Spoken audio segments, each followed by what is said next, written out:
আসসালামু আলাইকুম, স্বাগত বাংলাভিশন সংবাদে। আপনাদের সাথে আছি সাদাত শাকের। শুরুতেই জানিয়ে দিচ্ছি বিআরবি কেবলস সংবাদ শিরোনাম। দেশে এখন কোনো রাজনীতি নেই, রাজনীতি চলে গেছে একটি দলের কাছে, বললেন বিএনপি মহাসচিব মির্জা ফখরুল। সুস্থ হয়ে গেছেন আওয়ামী লীগ সাধারণ সম্পাদক ওবায়দুল কাদের, ছেড়েছেন হাসপাতাল, ফলো আপ চিকিৎসার জন্য আরও কিছুদিন থাকবেন সিঙ্গাপুরে। বন্দরনগরী চট্টগ্রামে বেশিরভাগ ভবনই রয়েছে মারাত্মক অগ্নি ঝুঁকিতে, বিল্ডিং কোড মানছে না কেউ।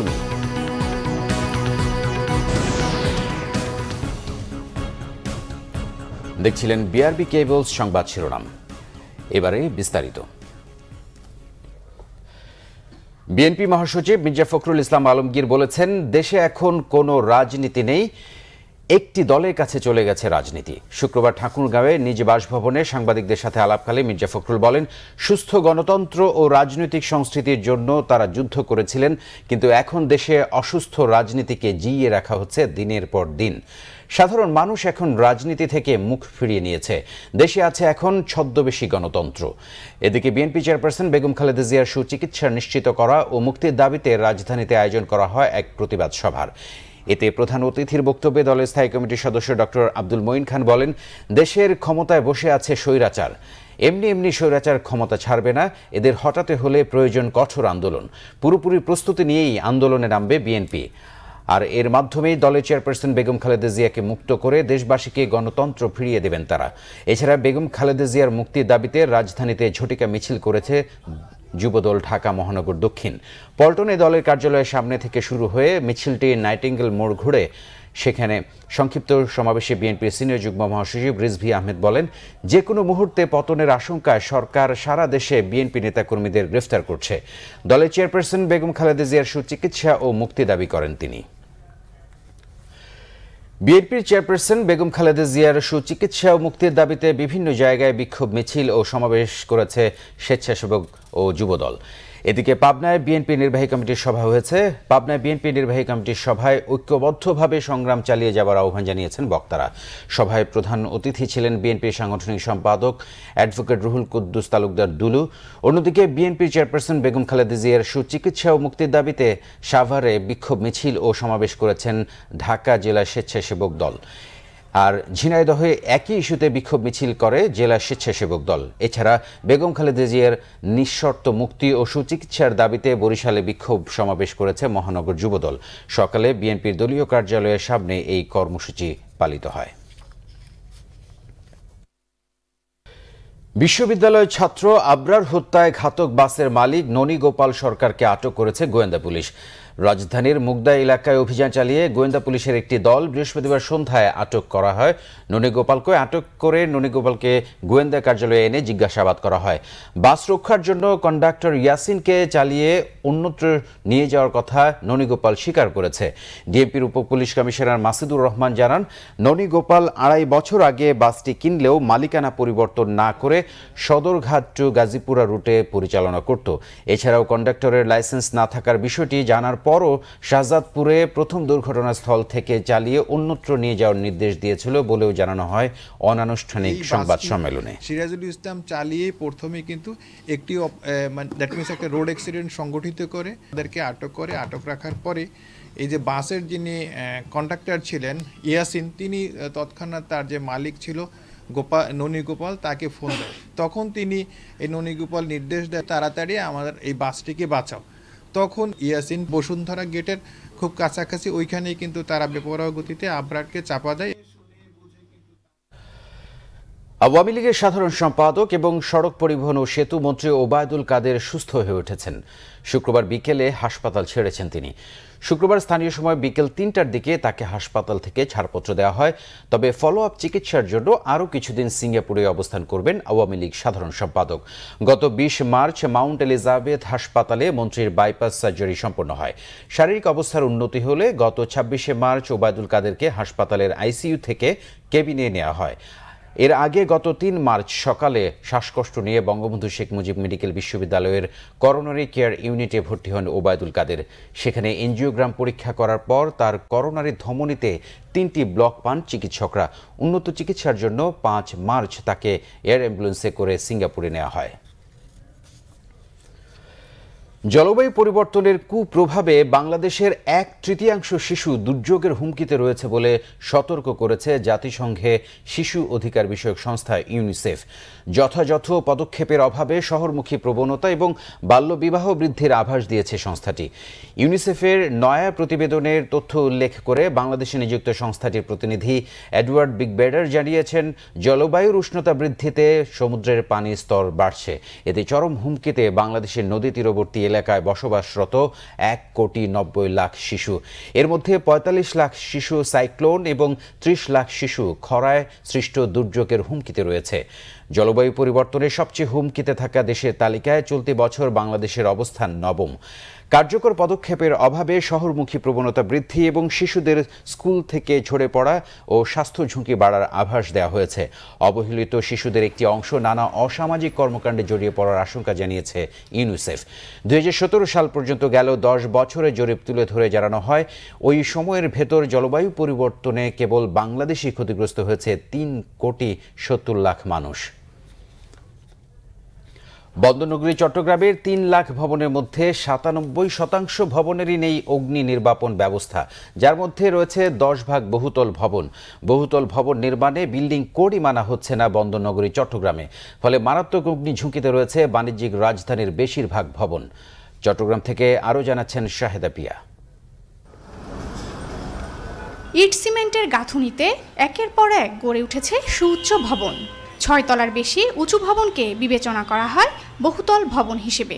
চট্টগ্রাম সিডিএ কর্তৃপক্ষ আইন দেওয়া আছে এবং ফায়ার সার্ভিস থেকে এনওসি নেওয়ার কথা, সে এনওসিটা নেয়নি এবং তারপরে ছাড়পত্র নেওয়ার কথা, এটা তো পরের কথা। যারা 93% এনওসি নেয়নি তারা তো ফায়ার সার্ভিসে কোনো ইকুইপমেন্ট তারা স্থাপনও করেনি।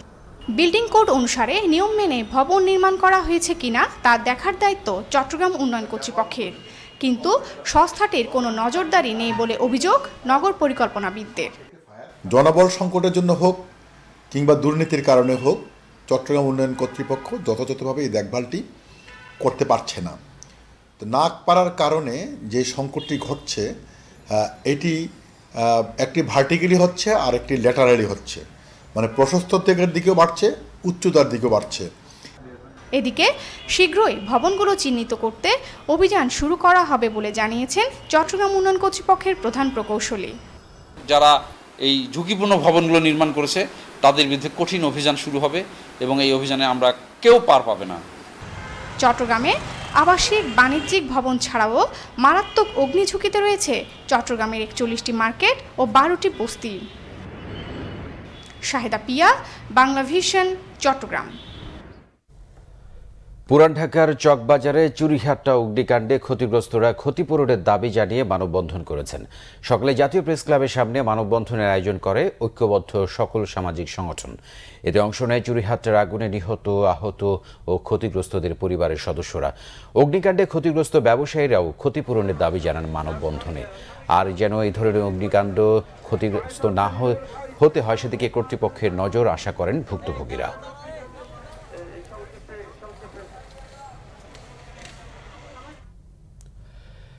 সংবাদের এই পর্যায়ে নিচ্ছি সিবিসি টাইলস সংবাদ বিরতির সাথে থাকুন। ফিরে এসে অন্যান্য খবরের সঙ্গে আরুজা থাকবে।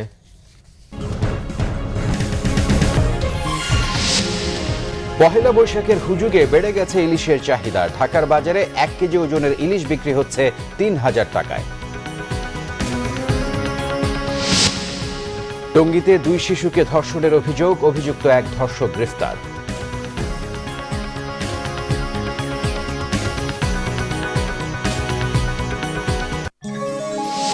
আপনারা দেখছেন বাংলা ভিশন সংবাদ। স্বাগত আরেকবার বাংলা ভিশন সংবাদে। আর মাত্র 8 দিন পরে বাংলা বছরের শুরু পহেলা বৈশাখ, তাই বেড়েছে ইলিশের চাহিদাও। ঢাকার বাজারে 1 কেজি ওজনের ইলিশ বিক্রি হচ্ছে অন্তত 3,000 টাকায়। ক্রেতারা বলছেন সাধারণ মানুষ আজীবন জিম্মি বিক্রেতার কাছে, তবে কেনা বেশি বলে দাবি বিক্রেতাদের। একই টার্গেট করে বেড়েছে শসা, কাঁচামরিচ ও লেবুর দাম। ইলিশ মাছ ধরার নিষেধাজ্ঞা থাকা বাজারে ইলিশের সরবরাহ কিছুটা কম। এই সুযোগে দাম বাড়িয়ে দিয়েছে মাছ ব্যবসায়ীরা। ইলিশের সাথে পাল্লা দিয়ে বেড়েছে সালাদের উপকরণের দাম। তবে অপরিবর্তিত রয়েছে তেল, পেঁয়াজ, আদা, রসুনের দাম। দাম বেড়েছে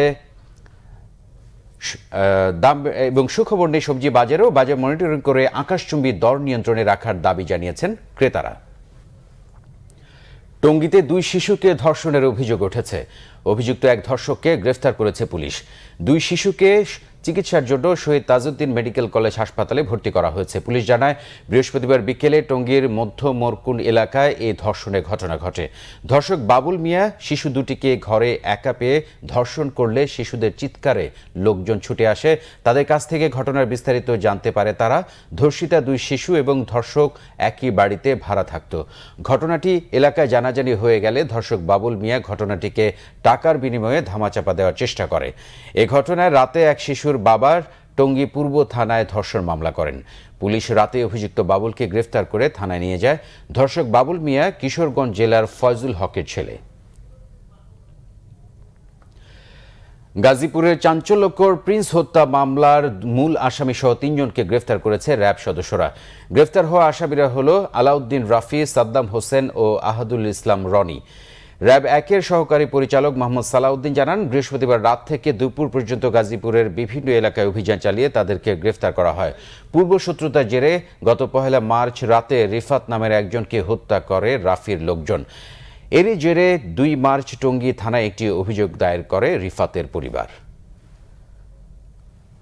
খরা মৌসুমে সেচ সুবিধা নিশ্চিত করতে দিনাজপুরে পুনর্ভবা নদীতে নির্মিত হচ্ছে রেগুলেটর কাম রোড ব্রিজ।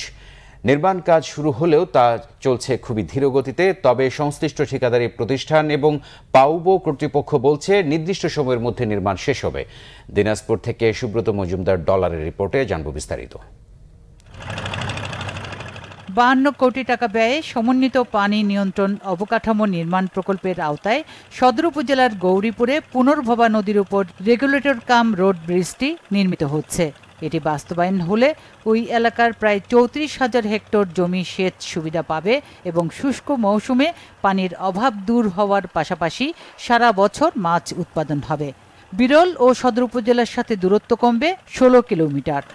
আমরা এই খরা টাইমে পানি পাবো, আমাদের এই সুবিধা হবে। ইরি আবাদ হবে, অনেক কিছু আবাদ হবে, এতে সুবিধা হবে। এটির কারণে মানুষের আয় এবং রোজগারের সক্ষমতা বাড়বে। সংশ্লিষ্ট ঠিকাদারি প্রতিষ্ঠানের কর্মকর্তাদের দাবি, এরই মধ্যে 40% কাজ শেষ হয়েছে। নির্দিষ্ট সময়ের মধ্যেই প্রকল্পের কাজ শেষ করতে পারবেন বলে জানান তারা। পাইল ড্রাইভ শেষ হয়ে গেছে, শীট পাইল ড্রাইভ হচ্ছে। চেষ্টা করছি যে আমরা 90% কাজ আমরা বছর আগেই শেষ করে ফেলবো।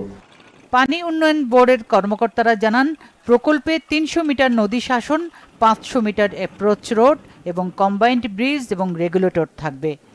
প্রকল্পটা বাস্তবায়ন হলে এতদ অঞ্চলের যে কৃষক আছে তারা প্রায় এখানে 34,000 হেক্টর জমিতে আমরা সেচ কার্যক্রম পরিচালনা করতে পারবো সারফেস ওয়াটারের মাধ্যমে।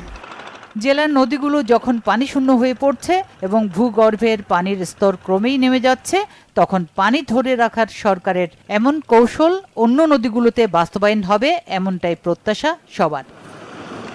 Bangla vision news desk. কুমিল্লার চান্দিনায় কাভার্ড ভ্যান চাপায় নিহত হয়েছেন এক পথচারী, আহত হয়েছে 2 জন। চান্দিনার মাধাইয়া এলাকায় সকাল 9টায় দুর্ঘটনা ঘটে। পুলিশ জানায়, ঢাকা থেকে চট্টগ্রামগামী কাভার্ড ভ্যানটি মাধাইয়া এলাকায় পৌঁছলে রাস্তার পাশে দাঁড়িয়ে থাকা একজন পথচারীকে চাপা দিয়ে খাদে পড়ে যায়। এতে ঘটনাস্থলে ওই পথচারী নিহত এবং কাভার্ড ভ্যানের চালক ও হেলপার আহত হয়। নিহত পথচারী আব্দুল আলিম জেলার দেবিদ্বার উপজেলার বাণী গ্রামের হাসু মিয়ার ছেলে। আহতদের চিকিৎসা চলছে কুমিল্লা মেডিকেল কলেজ হাসপাতালে। মানিকগঞ্জে নদীতে ডুবে গরু ব্যবসায়ীর মৃত্যু হয়েছে। এদিকে প্রতিবেশীদের মারধরে গুরুতর আহত হয়ে 10 দিন চিকিৎসাধীন থাকার পর আজ মারা গেছে সাতক্ষীরা যুবলীগ নেতা তৌহিদুল ইসলাম তৌহিদ সানা। মানিকগঞ্জে ধলেশ্বরী নদী থেকে গরু ব্যবসায়ী ফরোজ আলী ব্যাপারীর লাশ উদ্ধার করা হয়েছে। স্থানীয়রা জানান, শুক্রবার সকালে বাড়ি থেকে গরু নিয়ে গোসল করানোর জন্য ধলেশ্বরী নদীতে নিয়ে যায় ফরোজ। গরুকে তীরে উঠিয়ে দিয়ে নিজেও গোসল করতে নামে, কিন্তু নদীতে ডুব দেওয়ার পর আর উঠেনি সে। পরে স্থানীয়রা নদীতে খোঁজাখুঁজির 1.5 ঘন্টা পর তার লাশ উদ্ধার করে। এদিকে স্থানীয় কয়েক যুবকের মারপিটে আহত হয়ে চিকিৎসাধীন অবস্থায় সাতক্ষীরার বড়দল ইউনিয়নের যুবলীগ নেতা তৌহিদুল ইসলাম তৌহিদ সানা মারা গেছেন। গত ২৬ মার্চ জামিনে জেল থেকে ছাড়া পেয়ে বাড়ি ফেরার পথে মিষ্টি খাওয়ানোর জন্য ডেকে নিয়ে প্রতিবেশী কয়েক যুবক তৌহিদ সানাকে পিটিয়ে আহত করে। পুলিশ বলছে সানার বিরুদ্ধে ২২টি মাদক মামলা রয়েছে। এদিকে হত্যার ঘটনায় তার বোন রিনা রহমান ৬ জনকে আসামি করে একটি মামলা দিয়েছেন। এবারে দেশের আরও কিছু খবর নিয়ে একটি ডেস্ক রিপোর্ট। আসন্ন বাজেটকে সামনে রেখে কর আইনের কিছু গুরুত্বপূর্ণ ধারা উপধারা পরিবর্তনের আহ্বান জানিয়েছেন চট্টগ্রাম কর আইনজীবী সমিতি। এনবিআর এর চেয়ারম্যান মোশাররফ হোসেন ভূঁইয়ার সাথে প্রাক বাজেট আলোচনা ও মতবিনিময় সভায় আইনজীবীরা এ আহ্বান জানান। ৭১ নেত্রকোনার পূর্বধলায় মানবতা বিরোধী অপরাধে যুক্ত থাকার অভিযোগে সম্প্রতি পলাতক ৫ আসামির ফাঁসির রায় দিয়েছে আদালত। সেই রায়ে জেলার পূর্বধলা উপজেলায় আজ আনন্দ মিছিল ও মিষ্টি বিতরণ করেছে মুক্তিযোদ্ধা কমান্ড উপজেলা মুক্তিযোদ্ধা সন্তান কমান্ড।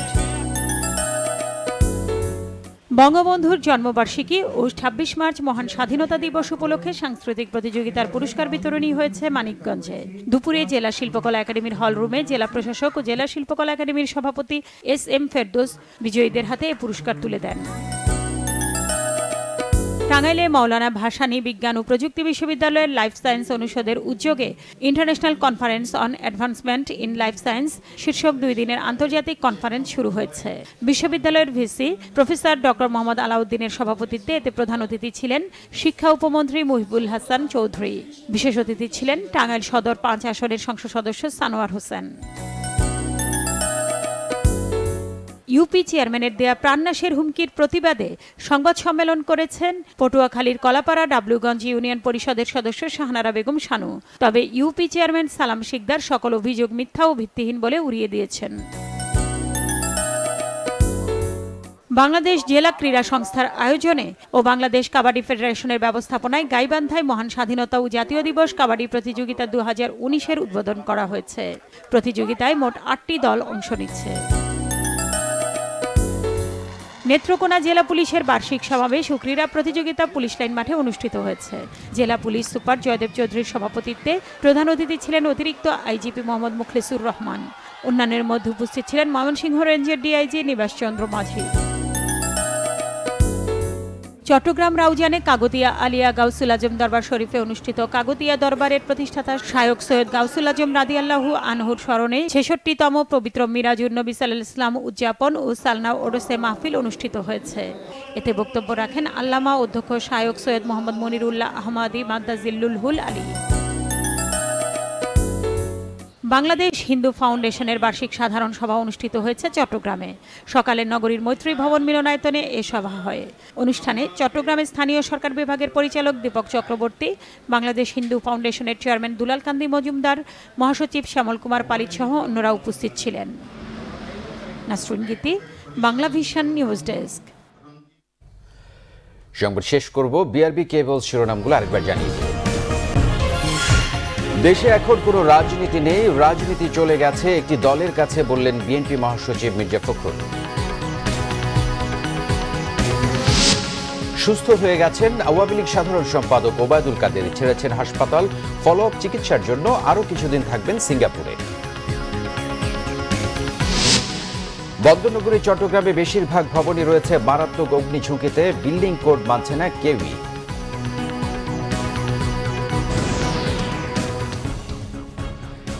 এই ছিল এখনকার মতো। আমাদের পরবর্তী সংবাদ সন্ধ্যা 7:30টায়। রেগে 6টায় রয়েছে নিউজ টপ 10 দেখার আমন্ত্রণ রইল। এছাড়া ফেসবুকে বাংলা ভিশন সংবাদ সরাসরি দেখতে লগ ইন করতে পারেন facebook.com/বাংলাভিশনে।